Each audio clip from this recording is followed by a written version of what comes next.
इस वक्त की सबसे बड़ी खबर, भारत चीन बातचीत के बीच आर्मी चीफ का बड़ा बयान आया है।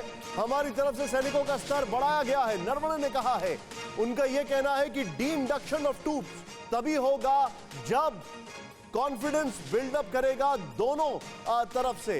यह जनरल नरवणे ने कहा, यह बहुत बड़ी बात है, यह बहुत बड़ा मैसेज उन्होंने दिया है। क्या कुछ कह रहे हैं वो, आइए सीधे देखते हैं। Disengagement has to happen from the friction areas, and once that disengagement happens, then we can think of a little bit of de-escalation.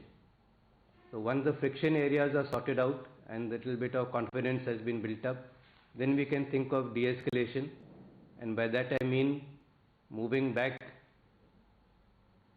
from being banged on the LAC to areas in depth, but remaining within that general area. And once this kind of confidence is built up, then we can think of de-induction, wherein troops can go back to their permanent garrison. General Naravane का ये बहुत बड़ा statement है, और वो भी तब जब भारत और चीन के बीच में 14वें दौर की बैठक चल रही है। मैं सीधे चलूंगा, जनरल सिन्हा इस वक्त मेरे साथ जुड़ चुके हैं। General Sinha, quick reaction. General Naravane ने कहा है डिसएंगेजमेंट तभी हो सकता है जब डी एस्केलेशन तभी हो सकता है जब डिसएंगेजमेंट होगा और दोनों के बीच में कॉन्फिडेंस बिल्डिंग मेजर्स होंगे। क्या आपको लगता नहीं है आज इस प्रेस कॉन्फ्रेंस में ये मैसेज बहुत स्ट्रांगली दिया गया है चाइना को? एब्सोल्युटली। देखिए निशान जी, जो जनरल नरवणे कह रहे हैं वो हमारे दो प्रपोजल का एग्जैक्टली बात कर रहे हैं, जो आपके डोमेन में और पूरे भारत के जनता के डोमेन में आया है। देखिए, इसकी 3 प्रोसेसेस हैं।